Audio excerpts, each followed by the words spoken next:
J'ai constaté que nous partageons très peu la mémoire en Afrique et les jeunes sont enclins à répéter les mêmes erreurs que leurs aînés et à croire aux mêmes rêves perdus.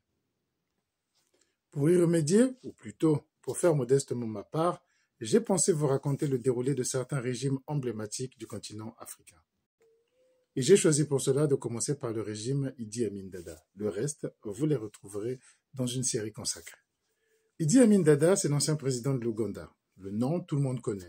Il arrive au pouvoir par deux coups d'État en fait. Le premier, il exécute avec le premier ministre de l'époque, qui s'appelait Milton Obote, dont il était le chef d'état-major. Les deux sont soupçonnés en fait par le président de trafics divers, trafic de café, d'or et d'autres choses, et le président ouvre une enquête contre eux. Afin que cette enquête n'arrive pas au bout, il décide de renverser le président. Idi Amin Dada, chef d'état-major, met ses troupes en jeu et Milton Obote est proclamé président. Le message de Milton Obote est alors tiers-mondiste, socialisant. Il se rapproche de l'URSS et attaque l'impérialisme, ce qui est très à la mode déjà à l'époque en Afrique et ça lui permet d'avoir l'adhésion des populations. Mais très rapidement, dès l'année suivante, 1970, le président Milton Obote soupçonne son chef d'état-major de trafic, de détournement de fonds. Tout ce qu'il envoie à l'armée finit finalement dans sa poche et charge le chef d'état-major adjoint de mener l'enquête. Que fait Idi Amin Dada? Il l'assassine tout simplement. Le président Milton Obote, fou de rage, fait emprisonner son chef d'état-major qui, quelque temps après, se révolte et fait un coup d'état et devient calife à la place de calife. Et ça marche. À son arrivée au pouvoir en 1971, Idi Amin Dada promet aux États-Unis et à la Grande-Bretagne qu'il ne sera pas marxiste. Et c'est vrai, ça marche. Et ça lui donne des soutiens immédiatement de ces deux pays, mais aussi d'Israël, pays où il a été formé et qui va continuer à former l'armée ougandaise. Idi Amin Dada met du sien. Il libère tout de suite les prisonniers politiques, il prend des bains de foule tout le temps, il va même jusqu'à promettre, il dissout la police secrète et il va même jusqu'à promettre des élections présidentielles libres et concurrentielles dans peu de temps. Il est populaire. En fait, il l'était déjà un peu avant. Dans les années 50, Idi Amin Dada est dans l'armée coloniale britannique et il est en même temps plusieurs fois champion de boxe de l'Ouganda. Il est également champion de natation et un excellent joueur de l'équipe de rugby.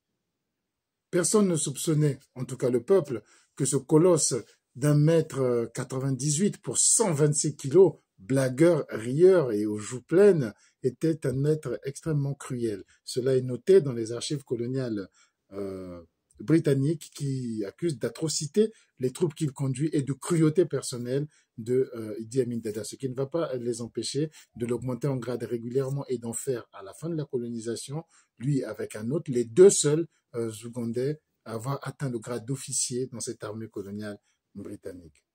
Une fois président, le gorille se réveille. Bien qu'il avait dissous les services secrets, les services de sécurité secrète, il met en place des escadrons de la mort qui seront chargés d'assassiner d'abord tous les officiers qui ne l'ont pas suffisamment et clairement félicité de sa prise de pouvoir, ensuite les syndicalistes, les partisans de l'ancien régime et tous ceux qui pouvaient lui faire de l'ombre, notamment les hommes politiques qui avaient trop cru en ses promesses d'élections prochaines. Ces méthodes d'assassinat sont diverses et spectaculaires. Décapitation, explosion de grenades dans les cellules où sont arrêtés les gens, massacre de toute la famille. Il veut à chaque fois marquer les esprits.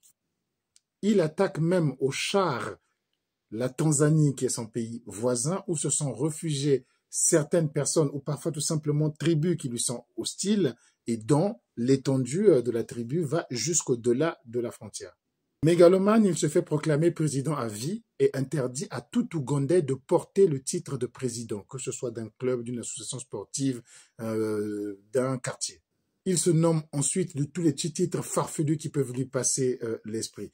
Excellence le conquérant de l'Empire britannique, maréchal docteur Idi Amin Dada, président du conseil de la police et des prisons, plus grand chef d'État du monde, roi d'Écosse, seigneur de toutes les bêtes de la terre et de tous les poissons de la mer, etc., etc.